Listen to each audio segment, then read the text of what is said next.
Sales returns and allowances is another contra revenue account, just like cash discounts or sales discounts is.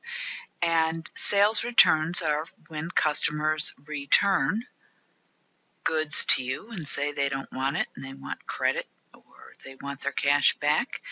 And allowances have to do with rebates, coupons, those types of things where you're giving particular customers a break, like $10 off, those types of things.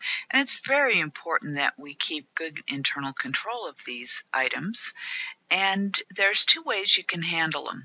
With sales returns, in this course, we will be just looking at what are the actual returns and what the actual allowances are. But when we look at it at footnotes to financial statements, we'll see that instead of just tracking the actual returns, they set up an estimate in the year of sale for what these returns could be or what these allowances could be. And that's based on our experience.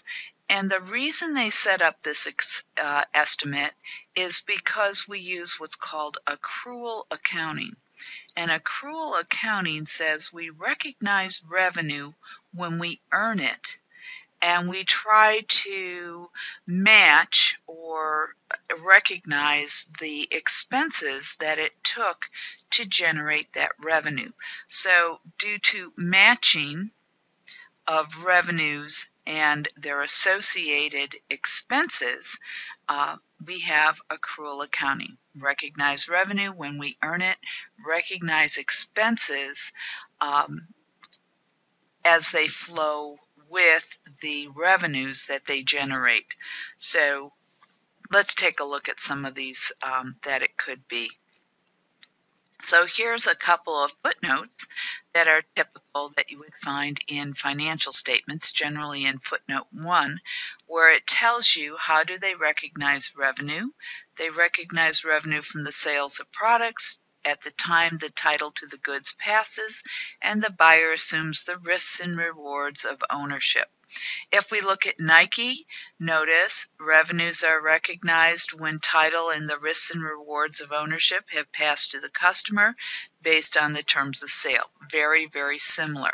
So this is showing when do I book or recognize my revenue. Notice that we have provision, and provision means an estimate. So we estimate in the year of sale what the returns are going to be, what the rebates are going to be, what the discounts are going to be. Notice that Nike also recognizes provisions for the sales discounts, the returns, and the miscellaneous claims are recorded as a reduction of the revenue, meaning it's a contra revenue account at the time of sale. They also have to tell you how do they come up with that estimate, and notice it says that it's based on historical return rates. Similar down here, it's very similar to that. The one point that I thought was kind of funny or good is that Eli Lilly, when it gets its drugs back, they make a point of telling you that they're destroyed. So they don't repackage them and resell them again to someone else. So those are some examples of what you would find typically in footnotes. We'll take a look at how does it show up on the balance sheet and the footnotes for those balance sheet items next.